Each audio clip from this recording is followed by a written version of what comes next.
You wanted the best. You've got the best podcast. The hottest podcast in the world.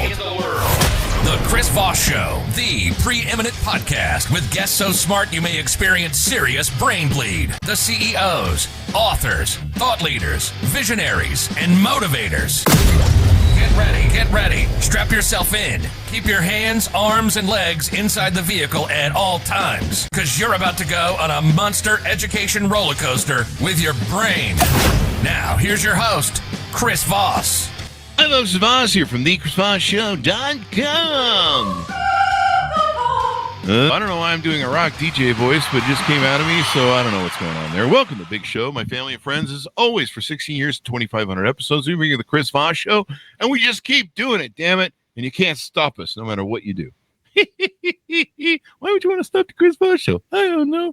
Anyway, guys, go to goodreads.com/Chris Voss, LinkedIn.com/Chris Voss, Chris Voss 1 on the TikTokity. All those crazy places on the internet. Opinions expressed by guests on the podcast are solely their own and do not necessarily reflect the opinions of the host or the Chris Voss Show. Some guests of the show may be advertising on the podcast, but it is not an endorsement or review of any kind. Today, an amazing young man on the show. We're going to be talking about his insights, his new app, and some of the things he's trying to accomplish and why you should probably download it now. We'll get into that. We are joined on the show with Prima Jallo joins us on the show, and we're going to be talking about his app and everything else. He is the founder and CEO of Trippz, with a Z at the end, Trippz. It's a nostalgia-driven social platform that helps relive and share meaningful memories across generations. With over a decade in product development, he's worked at the intersection of users and builders, learning how ideas become products that truly touch lives. He's been bootstrapping it while working full-time in the late nights and weekends into a mission to create a platform that doesn't chase fleeting trends, but celebrates the moments that shape who we are. He believes real innovation isn't just about the next shiny thing. It's about building something that lasts. Trippz is his answer, proving that even in the fast-moving world, memories still have the power to connect and inspire. Welcome to the show, Mr. Jallo. How are you? Not too bad, Chris. You know, that intro, the energy level, and I can't match it. I'm sorry. You would just have to stick with my semi. We put a shocker underneath your chair, so we're just going to push the button to jump you up in energy there as you go. So welcome to the show. Give us .com, so wherever you want people to find you on the interwebs. So Facebook, I think we're on live right now. I'm on LinkedIn as well. I'm on Twitter, Fulani Dude, Fulani, Fulani. Instagram, Fulani Dude as well. Yeah, you can find me in those platforms. So give us a 30,000 overview of what this app is and what it does. I think you pretty much nailed it. I don't even think I can do a better job than you, but let me try. Imagine Trippz as your platform to come in and relive your good old days, your golden days, right? With the people that you grew up with people that, you know, you have fond memories with. Just reliving those memories and not just archiving, but you can kind of revisit every part of your life that you miss. Things that, how many times have you been driving in a car and a particular song come on and you're like, man, I remember exactly where I was when that song came on, you know, or movies that you cannot forget, sports moments that you just cannot get out of your head. So it's a matter of just coming in and reliving the things that matter to you most. And it goes across different things, not just music or sports or movies. It goes into any kind of memory that you can put your mind on. So you tell us the story of this app. You and who's I should probably let's change up on that question because we want to pull the app a little bit.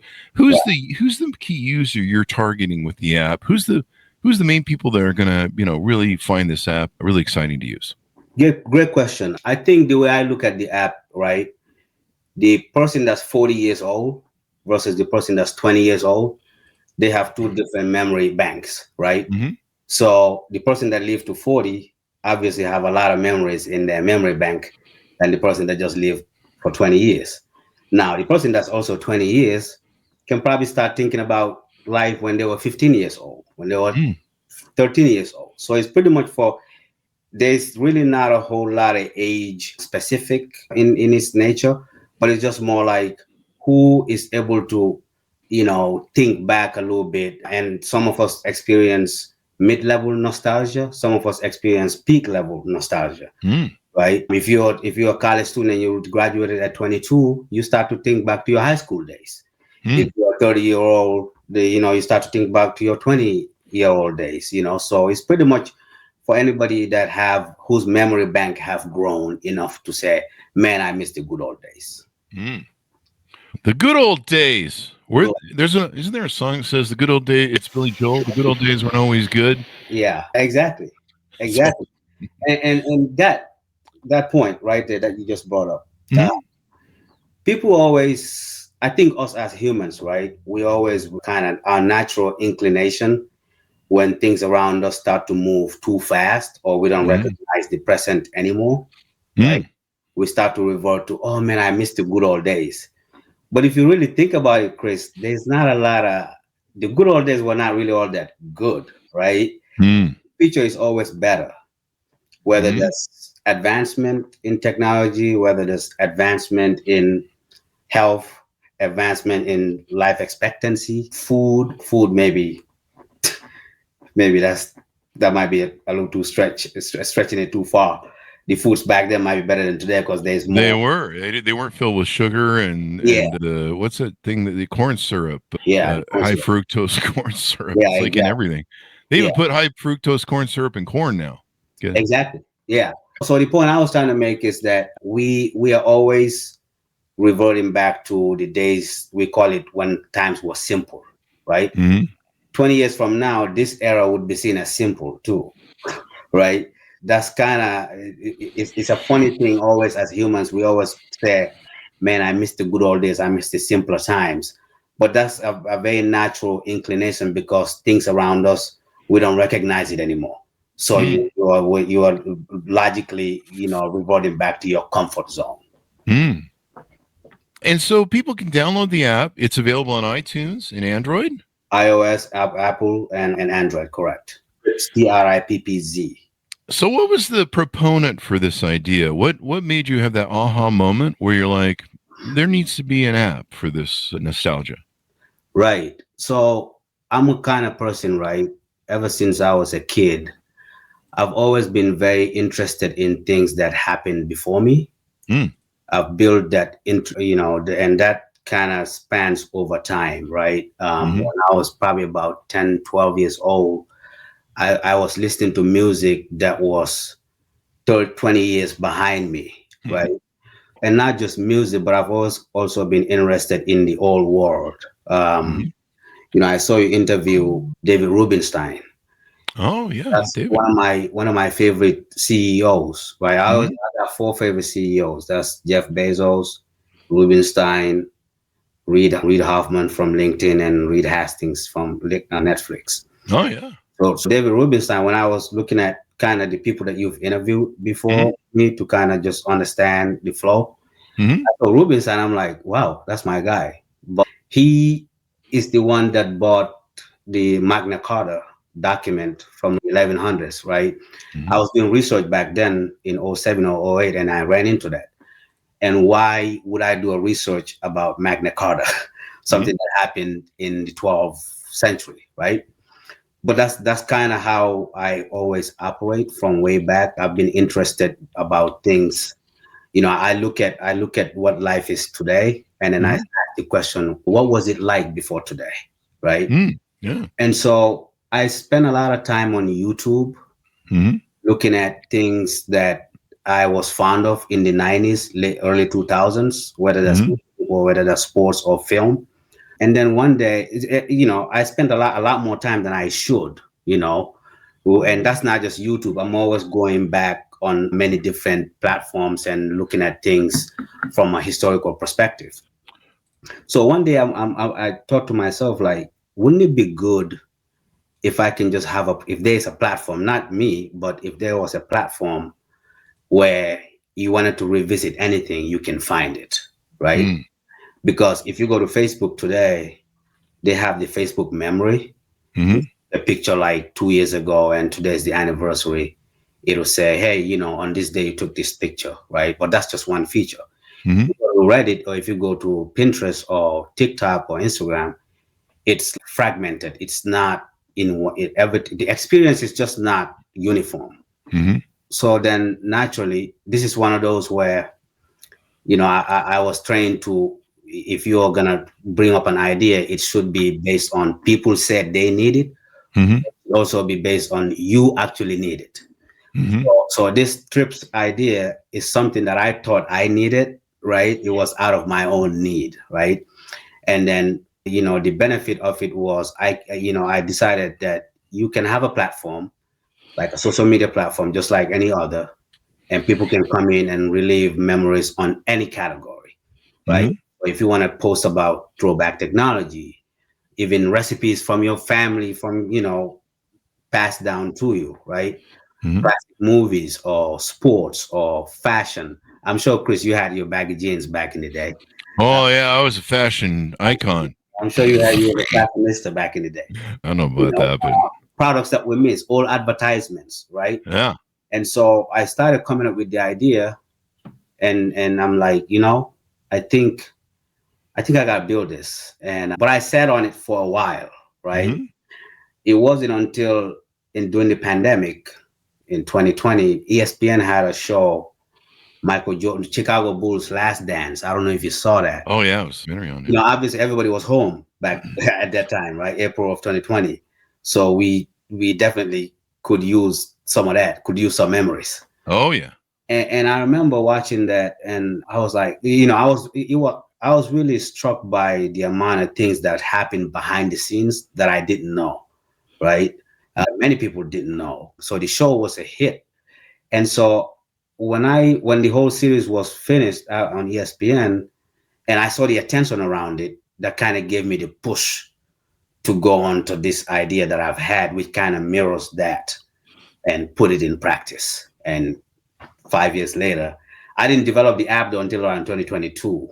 Mm-hmm. I was walking around the lake, 4th of July, right? So there was an idea, there was some spot that I did not quite nail down in my head, and I wasn't going to start writing the code or the app until I nailed that down.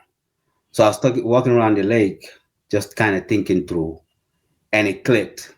I got in my car, man, came right back home, and July 4th, 2022 is when I wrote the idea on paper. And then I started building. Now, do you know how to code? Did you code the app yourself, or did you end up having to hire? I have a team. I know I've coded, but I don't do it full time. I'm more on the user experience. That's kind of what I've been doing for the past decade at least.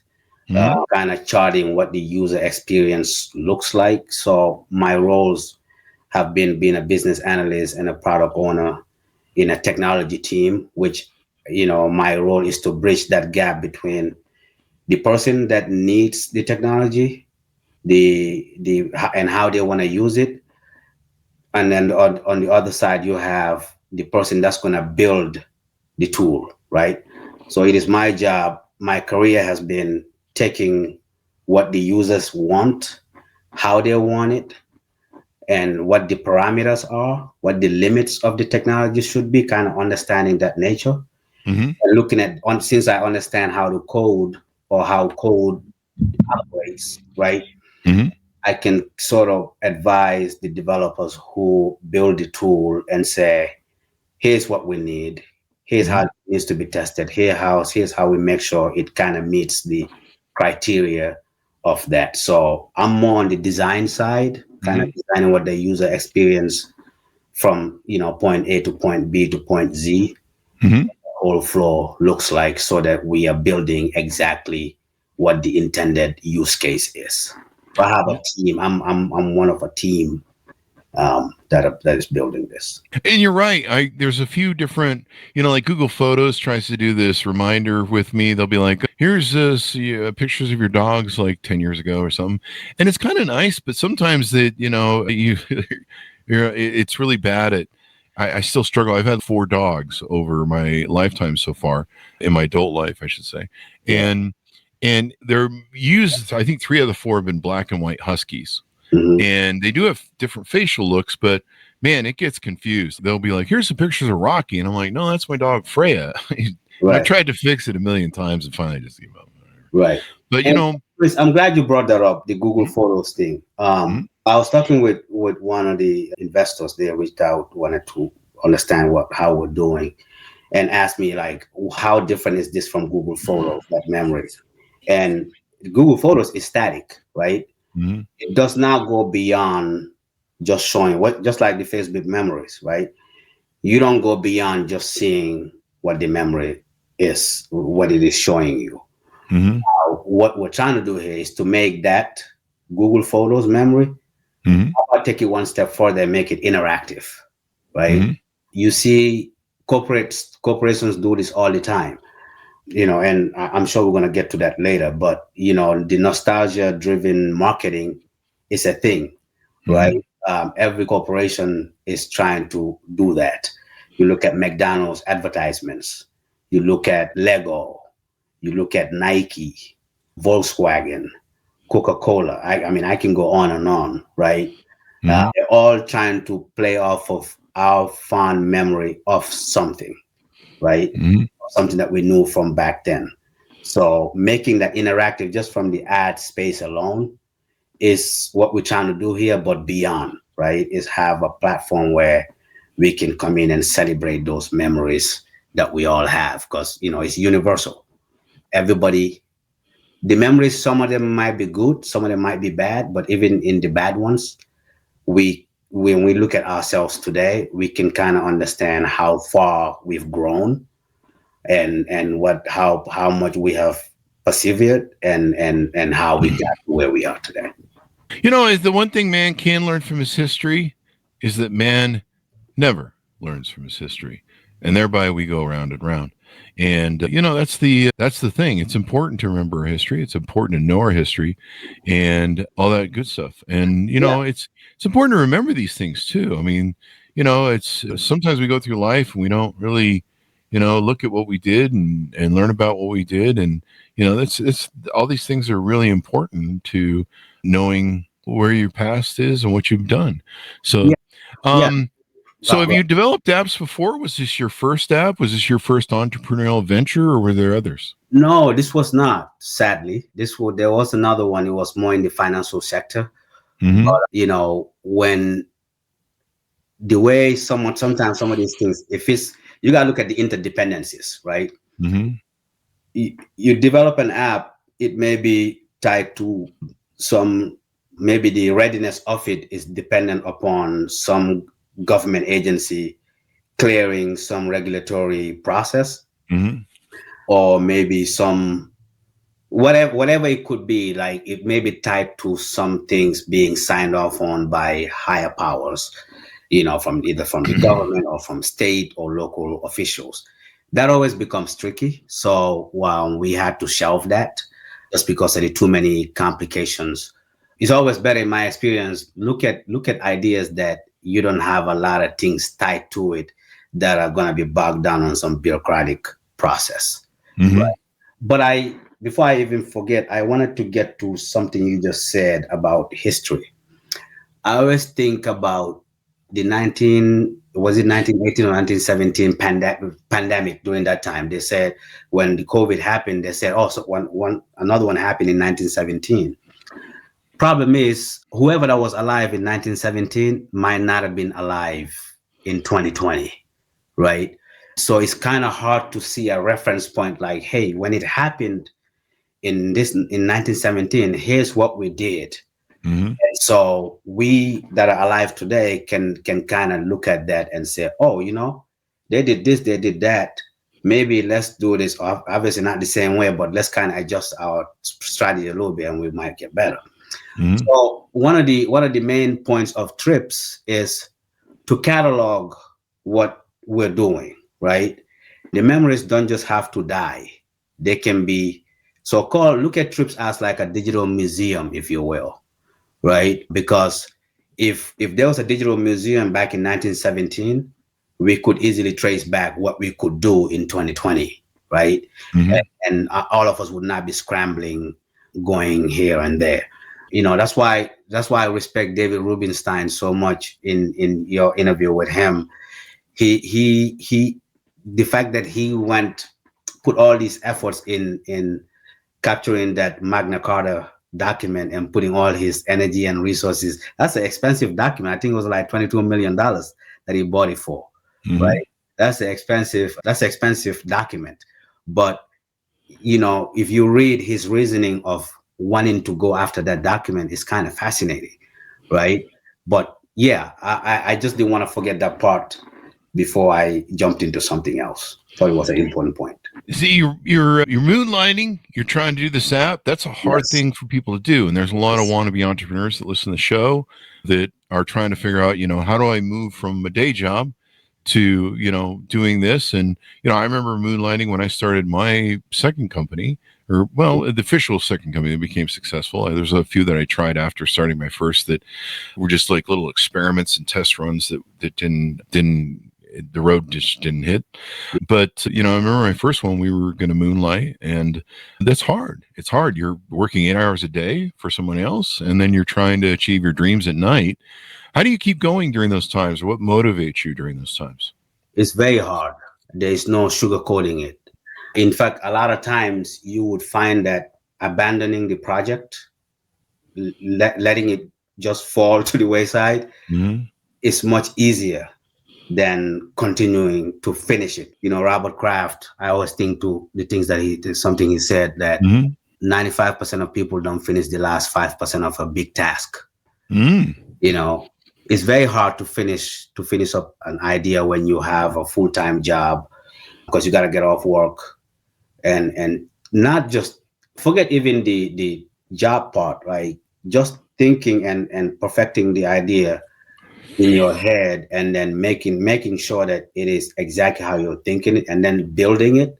So that's why I'm fully responsible for the design of this app, because I own that 100%, because since it's in my head, I need to be the one at least to kind of make sure it is exactly as how I envision it. Now, customers then or users can come and tell me otherwise, right? Then I can adjust it.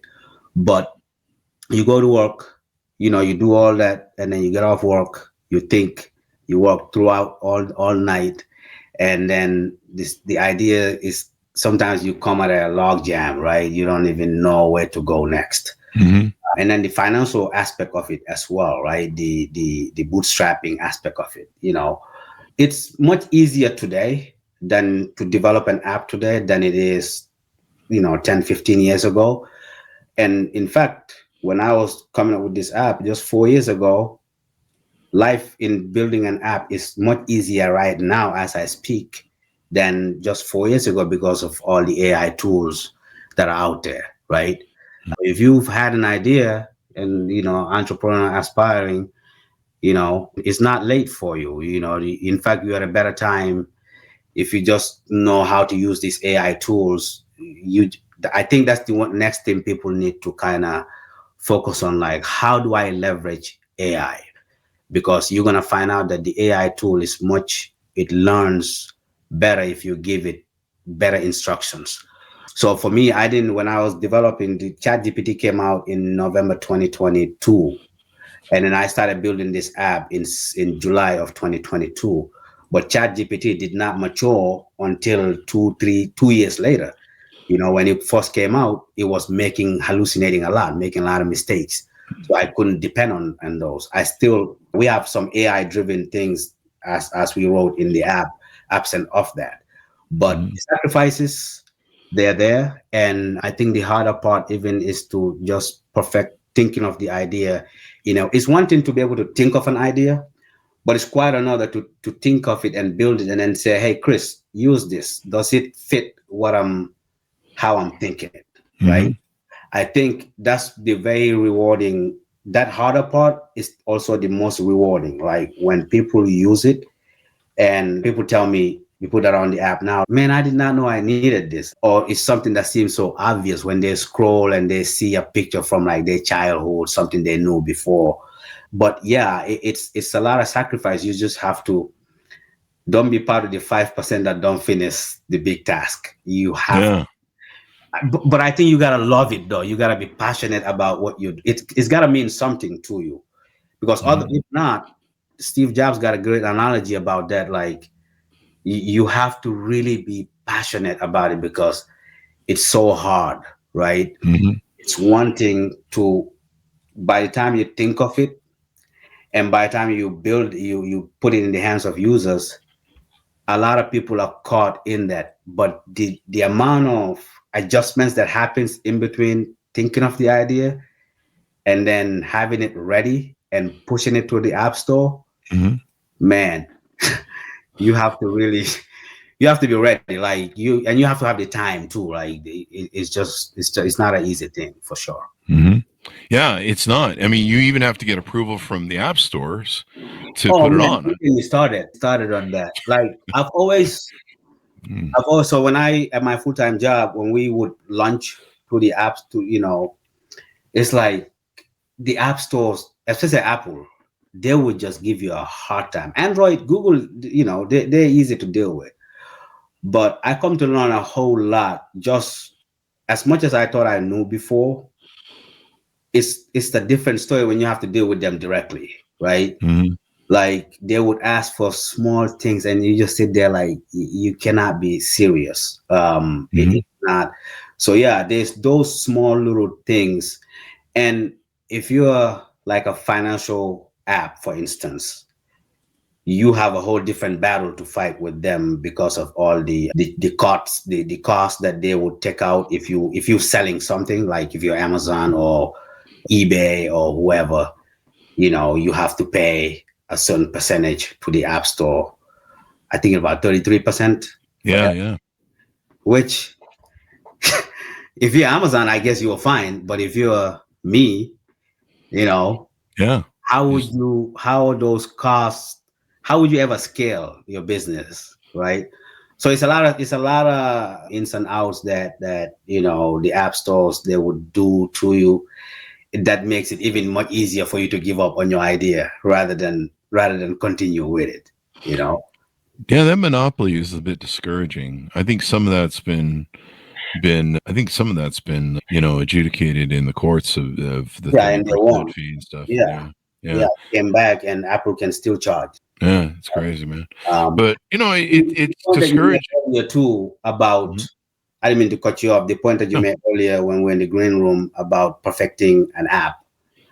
People make the mistake of, you have this one feature in the app and you keep on hopping on it, like you keep on trying to adjust it. You are over, what do I call it? I think somebody called it over featuring. You don't even know if the users want the whole app to begin with. So focus on the major user experience than over engineering one particular feature. So yeah, and it's quite the journey, and it's quite a lot. Like you mentioned, there's a lot of high humps to overcome that can stand in your way. And as an entrepreneur, I mean, if anything, there was this time where in the early app days after the iPhone launched, and there was this huge gold rush to make apps, they didn't have some of these barriers. And so there was a lot of really cool apps that were able to come to fruition. And I don't think they were charging 30% back then. I don't know. We'd have to go look on your app to find the way back on it. Yeah, exactly. But it created a lot of innovation, and that's what we need. You need a low bar for. I remember when I first started my first big multi-millionaire company, we were bootstrapping it and moonlighting it, and we had to register at the time. This is in the Clinton era.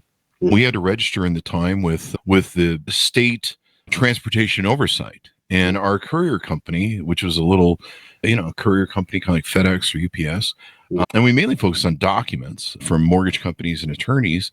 So we weren't really carrying any really big boxes or anything.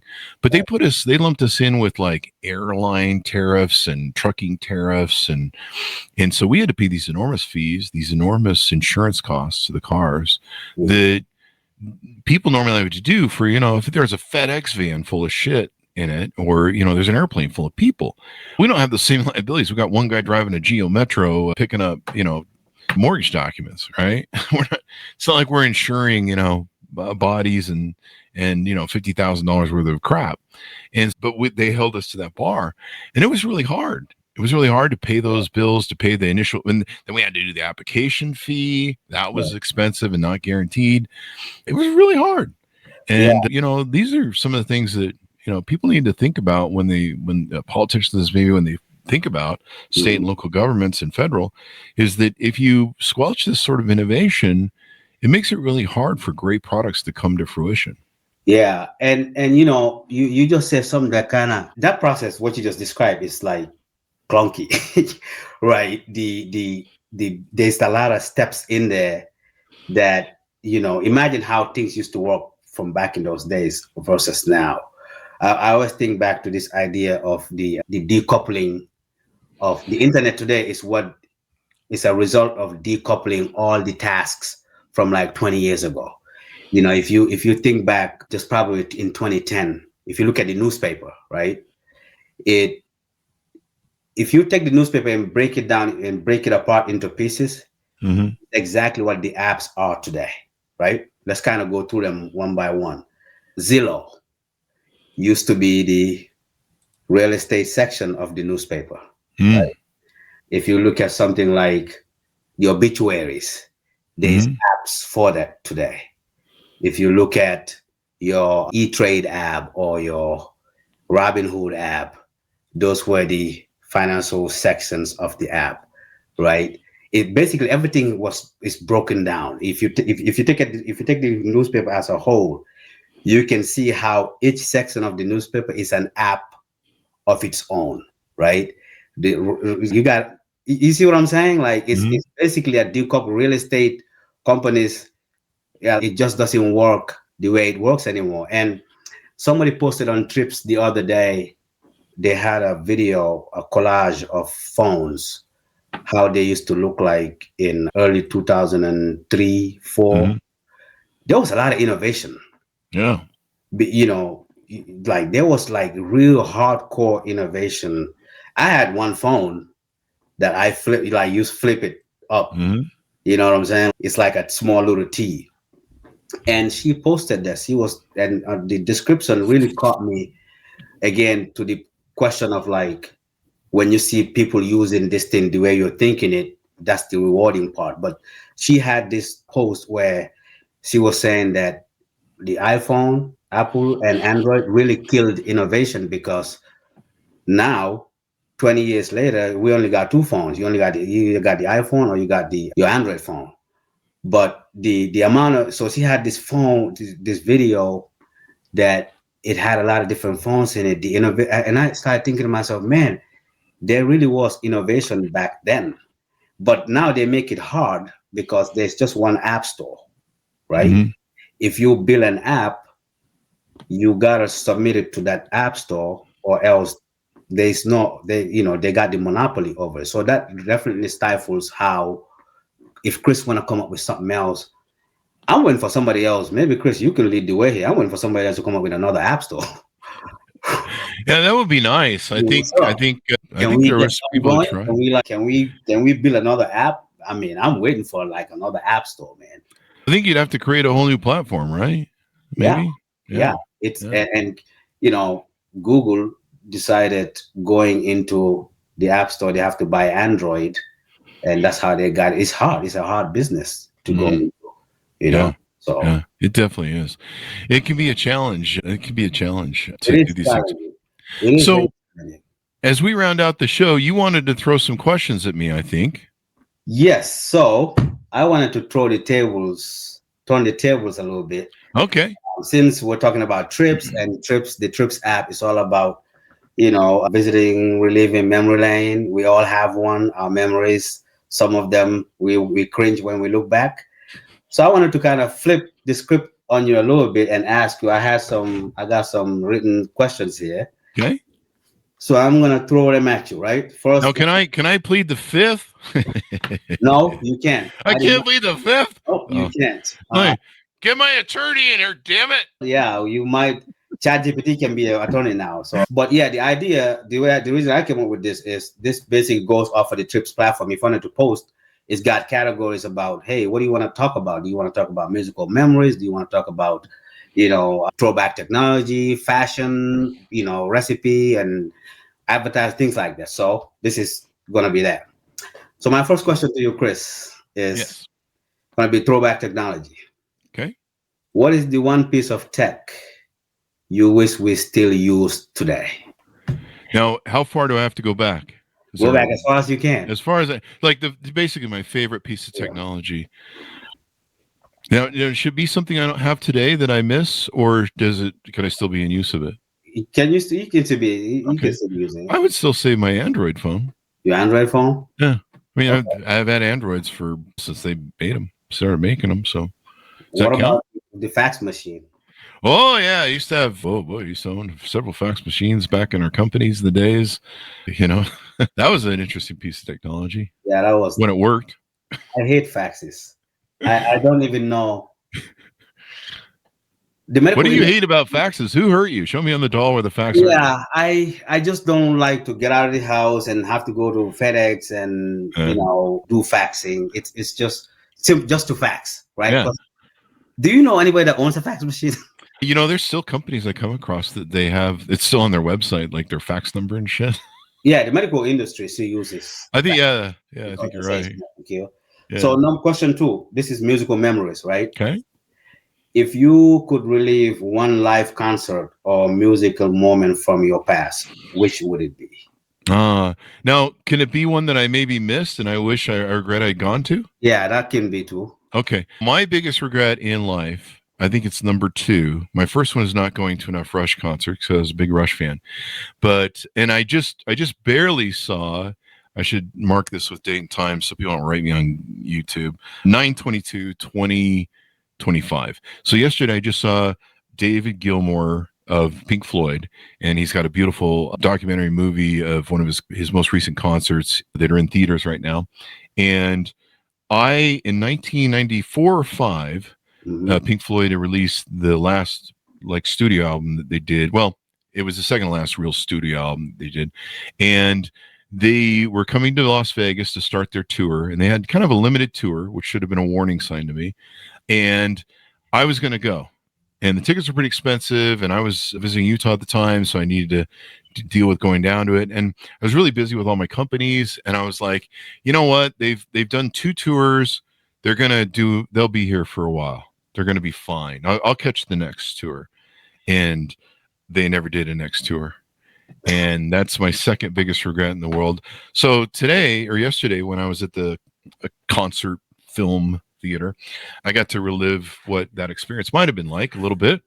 And it was wonderfully refreshing. But yeah, the rest of this is probably my dying words. I'll be like, I wish I'd gone to more concerts. So question number 3. This one is classic movies, right? Mm-hmm. What movie from your childhood do you think still holds up perfectly today? The Godfather. Let's make that a 2-part. Okay. What movie would you see yourself watching 100 times over? The Godfather. The Godfather? I probably have too. Yeah. What's another one? Godfather 2. There's several classics. So pretty much anything with Al Pacino and Robert De Niro. Heat would be probably the number 2. That's such a great movie. Heat. The movie Heat. It had Robert De Niro and Al Pacino in it. Michael Mann was the director who did Miami Vice, and it is a masterpiece. I guess this is my first time hearing somebody say they could watch it. Go back and watch it. There's a lot of Easter eggs. You gotta watch it over and over again because you won't. There's a lot of Easter eggs in it. There's a lot of stuff. Like a lot of people didn't figure out that the character of Al Pacino was a cokehead. And when you learn that, you go back and you watch it, and I'm like, holy fuck. Really? Yeah. In the movie, he's a cokehead. Right. Yeah. And it was real subtle how Al Pacino, and I think there was a scene that was deleted, but the epic scene between, and I believe they did that, if I recall right, they did it on screen with the 2 of them in the same room, Robert De Niro and Al Pacino, and the infamous lunch or dinner scene at the diner, where the 2 of them have the epic conversation. And there's actually an improv that's in there. And that's what makes it so magical, is the improvisation of these 2 legends. That may be the only time I think they've ever sat across each other on the screen. I could be wrong, but yeah. Those 2 guys. Yeah. For me, The Big Lebowski. The Big Lebowski. That's awesome. Yeah. I mean, I'll quote the whole movie. That is it. That is probably one of my top 5. Pulp Fiction. The Dude Abides. Yeah, Pulp Fiction is always good. Pretty Woman. Pretty Woman, yeah. Oh yeah, people are like, what? I'm like, That's a classic movie, man. Yeah, I mean, it's basically Great story. It's basically the Cinderella story. Redemption. That's basically what it is. Yeah. Yeah. Redemption. Retold in modern times. Scarface, Godfather. I can watch Scarface, you and me. But I think the one that I've watched over and over is Pulp Fiction. I've watched that movie. Isn't that an amazing movie? You know, I found out that the Bible verse Samuel Jackson would like just rattle off. Yeah. Not really a Bible verse. He just made it up. Yeah. He would just. I didn't know. He's such a great actor. John Travolta. There was so many great movies. Who's the guy from Die Hard? He's going through Alzheimer's right now or something. Oh, Bruce Willis. Bruce Willis. Yeah. He's great. I mean, that movie was immaculate. I'm a big Tarantino fan. Yeah, I am. I love his movies. We can go to the movies together anytime you want. Mr. Yeah, I mean, we can watch a lot of Tarantino because Tarantino. I mean, he goes hardcore, but that's what I like about him. He goes where nobody else goes. You know, you're gonna remember his films. Oh no doubt about that. Next question is legendary sports. So this is your sports moments that you can't forget. Oh boy, who was your sports hero growing up, and would they dominate in today's era? Oh, they probably would. I would imagine they would. So I grew up watching the ABC Wide World of Sports, and it was Howard Cosell. This is Howard Cosell. I'm here with Muhammad Ali. Oh, Muhammad. So like in the 60s, 70s stuff? Oh, yeah. I'm that old, my friend. Yeah, you sound like... And Muhammad Ali was not only a god of a boxer, just an immaculate human being. He was that way off the ring. I've forgotten boxing terminology, evidently. Out of the ring, he was just an amazing, and the limericks or whatever he would come up with, like dance like a bee. I can't even remember what the line is, but he would just deliver these lines, and him and Howard Cosell would kind of put on this stage this sort of not abrasive, but they would kind of verbally jab at each other. And Muhammad Ali would, kind of tease him a little bit. It was a love sort of give him shit, male sort of thing that they would do. And, Howard Cosell would be like, taking the rap from Ali. And Ali was just a giant. He was a heavyweight boxer, right. Back nowadays, it's all these middleweights and lightweights. And, I remember watching Ali versus Foreman, the Rumble in the Jungle. Yeah. I mean, to me, and then, I grew up in the age watching Ali where they tried to jail him because he wouldn't go to the draft. Right. And, he knew what they were trying to do. They were trying to silence somebody who was seen as a leader. And everybody, I don't know that everybody loved Ali, obviously, but he was such a giant of a man. And then to see, the rope-a-dope I think that was during the Rumble in the Jungle. I think the rope-a-dope was, to see him just take a beating for, 10, 9, 15 rounds and then come back and just wear down, I think he wear down Frazier. I remember that one. Yeah. And to see him wear him down by taking a beating. Like, I don't think I've ever seen anybody take a beating like all he did in the rope-a-dope instance. And so, yeah. But the two of them, Howard Cosell, you tuned in to see Howard Cosell. This is Howard. And he had that, I don't know what that fucking thing was. What you just did, I feel like I'm watching the History Channel. Yeah, ABC. Well, welcome to Wide World of Sports with Howard Cosell. We have Muhammad Ali on the set. Muhammad Ali. I think he called him Ali. He's Ali. How are you today, sir? And, Ali would give him some sort of kind of poke and jab verbal. And, Muhammad Ali was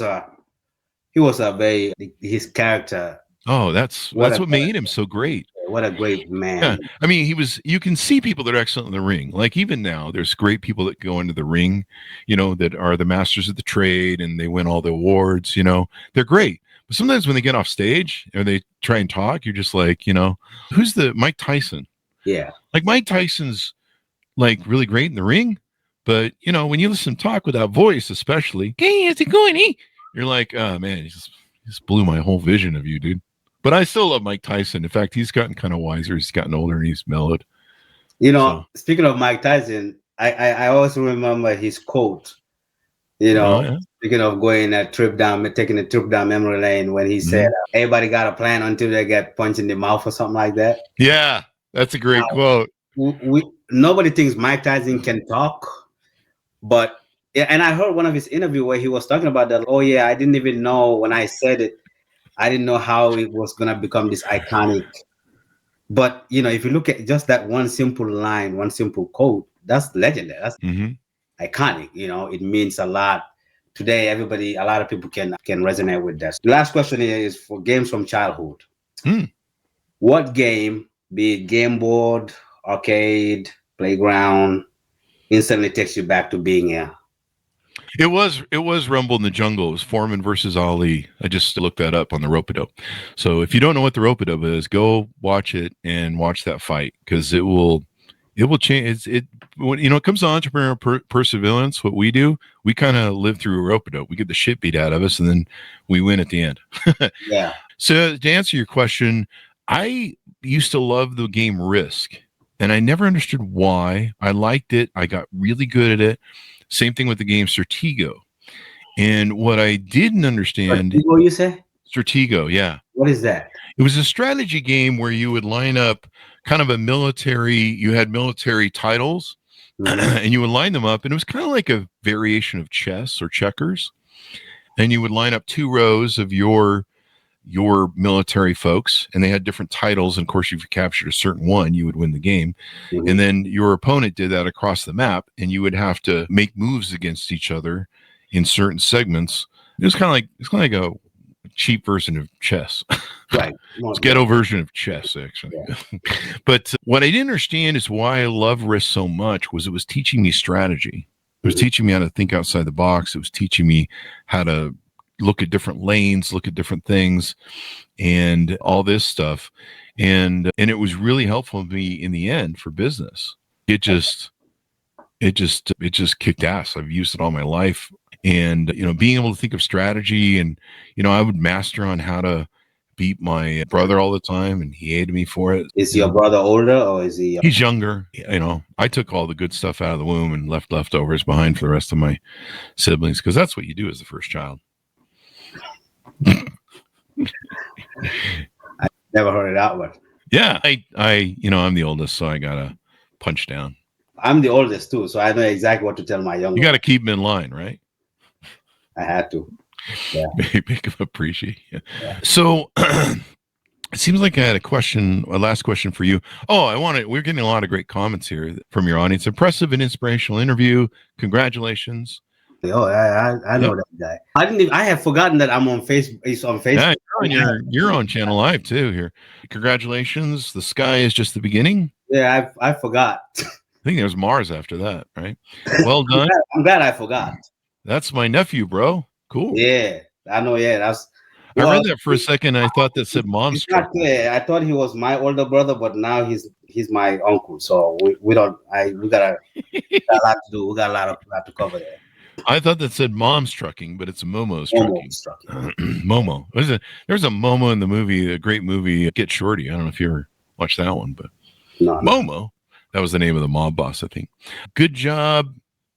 Our own brother. Yeah, Famara. Yeah, I know that guy. Keep it up, bro. Damn. There you go. We're getting a lot of love here in comments. Cassell was the greatest in his own right. He sure was, my friend. He was. Yeah, this guy would know. Oh, really? There you go. He's the guy that knows everything. I used to do a pretty good Howard Cosell because I grew up. I mean, every Saturday morning, ABC Wild World of Sports, and it would play that thing. In fact, that's something that should be on your app. That intro to ABC Wild World of Sports. Oh yeah, I gotta go look for that. I gotta go find it. Yeah, great job, bro, from Ali. That's great. So thank you guys all for making comments and watching the show. We certainly appreciate it. Give us your final thoughts, Mr. Jallo, as we go out. Pitch people and your .coms. Yeah, gettrippz.com is the landing page for the app. But the app itself is in iOS, it's in Android. Trippz, go search for TRIPPZ. And again, it's as the name says, it's an app to take a trip down memory lane. And we have a lot. This is just the beginning. The bigger part the first part was to get the app ready and put it in the hands of people. And so far, the people that have been using it, as you and I, Chris, were talking earlier, we didn't overcomplicate it. We wanted to, when I sit with the team and discuss this idea, what I envision is an app that brings a great user experience, but also discovery, right? There's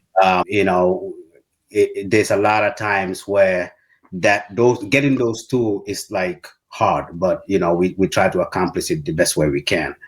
Having on the technology side, there's a lot more that's coming on the commercial side. We're focused right now on just growing the user base. But at some point, I'll come back again when we hit 1 million users, and we're going to take a trip down memory lane and say, hey, Chris, remember when we were at 10,000 users and now we're at 5 million? Nice. Rubenstein always talks about his regret of not investing in Amazon. He talks about it all the time. He talked about it on your show too. Oh, yeah. If you're watching, we're 100%. We didn't take any funding at the moment, but don't miss out on your opportunity to not invest in Trippz if we get to it. So keep doing. Do you anticipate that you might do that? At some point, we might not have a choice but to take funding. At this point, thankfully, we're able to bootstrap 100%, fund everything out of pocket. But as we grow, there's a lot of ideas that we have. I can't give too much away right now, but think of it this way, right? On the advertising side, we want to really change how advertising works. So, Chris, if you're on YouTube, you're watching a video and an ad comes on, your 90% inclination is to close out the ad, right? Because it's interruptive, it's intrusive. But what we're thinking on Trippz is, what if we do the opposite? What if we let the ads be part of the process, right? Yeah. Again, I don't want to give too much away, but we have a lot more on the commercial side, the scaling partnerships. If you look at companies like Coca-Cola, like I said earlier, Volkswagen, all these companies, they thrive on nostalgia. They thrive on our memories. It's not an accident for you to see an ad that is just capitalizing on your fond memory of something. I saw a research. Ipsos did a research. They analyzed about 2,000 ads, and they found out that all out of the 2,000 ads, each one that had a nostalgia-driven aspect to it gave people 2.5 times more likelihood to make an action rather than if they don't. Right. Yeah. So meaning if you had an ad that got a nostalgia memory twist to it, you are encouraging people to buy from you 2.5 times higher than if you didn't. Right? And the other part of the research also said that the people that, are buying stuff because of the sentimental aspect of it, if you sell me this iPhone because I remember it from like 1980, I don't mind spending any amount of money because sentiments is not priceable, right? A lot of people are like, it's what I feel, is what I want. So we have all this information and we're doing something with it in short. The next versions of Trippz, I think you're going to see robust development, robust innovation. And, the digital space is fragmented. I'll admit to you, we don't prioritize trends. We prioritize memories, right? That's what the app is for, is just to bring back memories. But the market is ripe for that. So we have a lot of things that we're working on. It's one step at a time. And I'm glad to come on here. Thanks a lot, Chris, for thank you. You're my favorite people. So I'm glad to show up here and be able to have this conversation. And we went down memory lane. We did. Yeah, just like the app. So you can download the app. So when I've signed up for the app. I've got a profile on there. As the things I want to do is maybe drag some stuff out of my past and drag it up. Them. Yeah, find those old pictures. If you can, please drag the journalist you were mimicking, because that I don't know that journalist, but I can just see like a black and white TV in 1967 or something. That's what they were too. You know what I'm saying? So, even the 70s, they had the black and white TV. We had one of those big console TVs that probably weighed. It was a furniture piece, right? And so it was like a giant furniture piece with a giant TV in it, and we would sit in front of it. Those TVs, the ones that got the little cabinet. Yeah, the cabinet. Yeah, that's it. The cabinet. Yeah. Those were something. Trying to move one of those things. Oh, yeah, you're getting a hernia for sure. It's kind of ironic though, right? Back in the day, those TVs says a lot about the family that owns it. Right? That's kind of true. Yeah. I mean, the funny thing is you remember, I don't know if your parents ever told you this about the TV when you were a kid, but they would always say, stop sitting so close to the TV. You're going to ruin your eyes. Oh yeah. I've been told that. Yeah. But that's true though, right? I think that's kinda, yeah. I mean, those things, had some radiation back in the day. Even the early computer TVs, they would have a radiation screen for them. I can't believe back then My brother just commented he's watching. He knows exactly what I'm talking about. When watching TV, me or him would go behind where we had the antenna, and my dad would be like, you can hear my dad yelling, saying, "Okay, turn the antenna left, go to your left, and go to your right." This is we were talking earlier about people say the good old days. Oh yeah, that's not good. we used to have one of our siblings dance with the antenna, and he'd have to move around front and back trying to. Yeah, but yeah, nice convo, man. Combos like this. This is exactly why the app. Yeah. And see, now we can share those moments too, because you're going to go watch some Howard Cosell videos, and you're going to probably either remember him because he was so iconic in that voice, but you'll remember him, and then you'll get to watch some of the great moments. But yeah, if you go back and watch the rope-a-dope moment, it's a great moment that entrepreneurs go through. Mm-hmm. We go through this process where we get the shit beat out of us, by the app stores and other places, and it's a thing about survival. I've certainly been beat down so many times, sometimes by life, and all the stuff going on, and you're trying to build something, you can't build anything, and but you survive in the end, and you come out winning because sometimes you just got to roll with the lashing and try and make things work coming out the other side. I'm glad you said that, Chris. There's a category in the Trippz app. It's called the journey. And what that category is for, what you just said right now, because a lot of times, we see Chris Voss, he's got a successful show, Jeff Bezos, billionaire. But the problem is most of us just know the colors, the lightning, right? The success. We don't know what you've gone through from the beginning. We don't know how many times you wanted to give up. We don't know, like setting up this show. I'm sure you can tell the rest of us, like, it's not easy to do a podcast running all these years. You know, a podcast way before podcast was like a thing, right? Yeah. It was just barely starting out back then. People were like, podcast? Exactly. Man. So what this category does is we want someone like Chris we want to give him the opportunity to say, okay, hey, I'm taking you down memory lane. Here's where I began. Here were my challenges. This is what I had to go through. What you see today, the successes alone is not, this is just the rosy picture. I just wanted to kind of qualify your point. In fact, I call it the becoming, and then later I went to the journey. So I'm kind of going back, and because my idea of the becoming is, how did Chris become what he became today? Right. So you can see how we're angling for some inspirational sort of storyline, and also taking that trip down memory lane to kind of walk us through his journey from the time that it began to the point that he's at right now. Yeah, we got all that on the Trippz app. Yeah. And then you get to share with people, and they get to discover all these wonderful gems. I mean, I don't think there's ever been anybody like Muhammad Ali. I don't care what you say about, Dana White runs a great company with all those, wherever they are. There's something different about standing up and boxing. The Dana White guy. Yeah, there's something, the MMA stuff is kind of nice, but it just always reminds me of prison sex. It just really does. Two guys wrestling in their underwear with the balls touching. Come on, man. If you love it, that's all fine for you. But man, when you've lived through Muhammad Ali, George Foreman, Frazier, and the greatest heavyweight boxers of all time, you just can't compare. And so if you go back and watch those old videos, the rope-a-dope, the rumble in the jungle, you watch the hype that Ali put into that, and you watch the beating that he takes. I don't know how he survived it. George Foreman was no joke, and he beats round after round, he pounds Ali, and Ali's laughing at him on the ropes, laughing, mocking him, getting him just, go ahead, beat me up. And George Foreman wears himself down because you can't output that thing.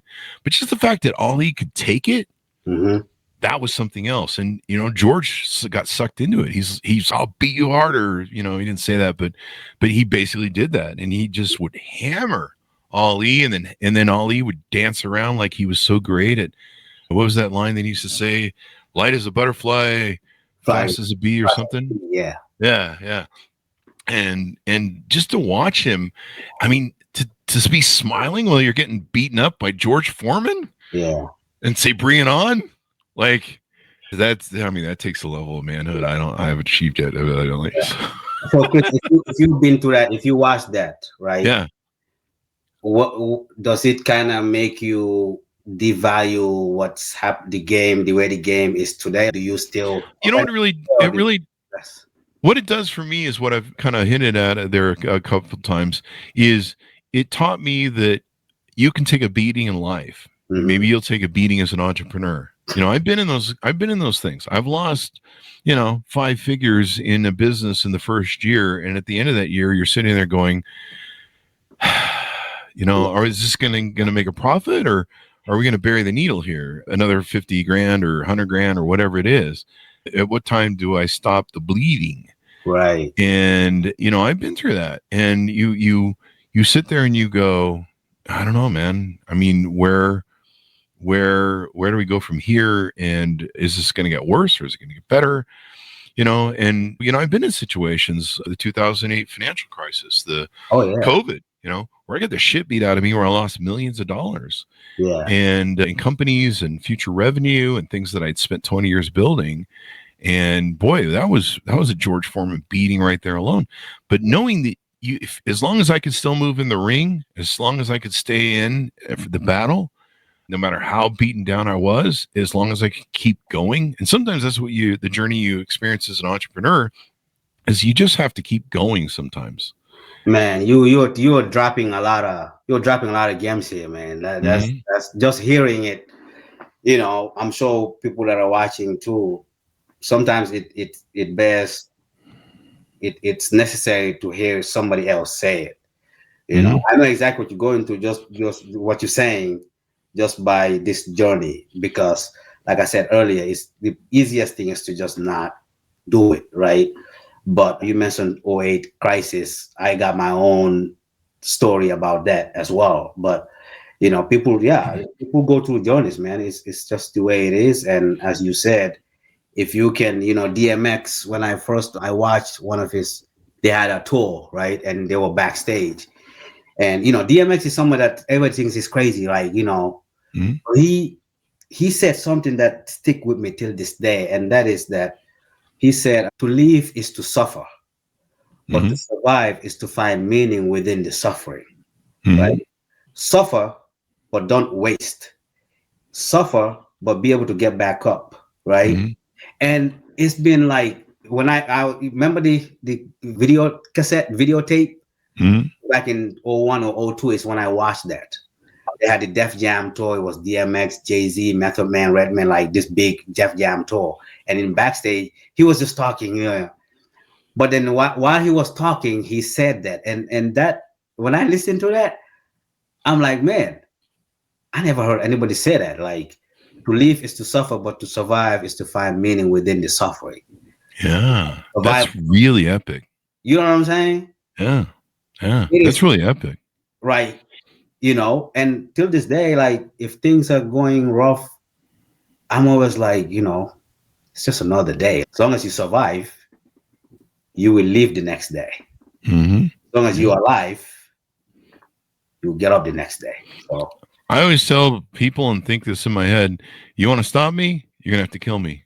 Because otherwise I'm going to be like Ali and the rope-a-dope, man. I'm going to keep coming back. I will keep coming. So you either put me down or I'll fight. If I can, I've been down on the mat where I've been destroyed and I got one finger and I'm like, bring it on. I'll fight you. With the one finger? That's about the only thing I can move. Everything's been beaten to death. You'll fight with the one finger, Chris? As long as I can move, as long as I can fight, I'll do it. So I've been beaten down where there's nothing left that can move and except one finger. And I'm like, I'm still in the game. Don't tap me out. Yeah. Cool. All right. Thank you very much for coming to the show. This has been wonderful fun, and we've done our own throwback there and go back in time. We did. We pretty much live our own memories here. In fact, we're getting some help from the show. Sting Like a Bee. Sting Like a Bee. There you go. And Ali Bouma Ye. Oh, that's right. He would do the Ali Booma, yay. And the people in Africa, In Africa, right? Yeah. it means something in African, I believe, but he would get them chanting, and he would use their energy to fulfill his energy and mirror it back. And yeah, it was such a thing. Yeah, I used to watch that show. Looks like we need to bring Ali to your app, and Howard Cosell. Yeah, we gotta bring them out there. The only guy that I keep thinking about, there's a coach that has a lot of epic, legendary quotes. It's not over till it's over. Who's that guy? It's not here. Let me Google that. There's I think he used to, was he a basketball coach? Might be Wooden, maybe? No. John Wooden? Yogi Berra. Yogi Berra. Yeah. That guy got a lot of funny. It's not over till it's over. It's deja vu all over again. And that, my friends, is the rest of the story. Yeah, something like that. Yeah. Thank you very much for coming on. We really appreciate it. Thanks to your audience for tuning in and leaving these wonderful comments on the show. Yeah, man, I'm everybody watching. What's up? I had completely forgot we were on Facebook Live, which is good because it got me to not be nervous. So I'm good. But yeah, if you're watching, download the app. It's on iOS, it's on Android. Trippz, Trippz. If you have memories to share with us. That's why I'm here talking about it with Chris. I'll be back again. The 10 million mark, apparently we're gonna look at this day and say, let's take a trip down memory. We'll do a throwback, The show is like that. We have people that have passed away. We have people that we have time capsules of their youth on the show. Like you can go back and look 16 years ago and be like, God, you look young and healthy. I still looked like shit, but that's just how I was born. I have radio face. Anyway, thank you very much for coming on the show. Thanks, man. Thanks, John, for tuning in. Go to goodreads.com/Chris Voss, LinkedIn.com/Chris Voss, Chris Voss 1, the TikTokity, all those crazy places on the internet. Subscribe to the show at chrisvoss.show. You can do that. Thanks for tuning in. Be good to each other. Stay safe. We'll see you guys next time. Thank you, Chris. Wonderful show.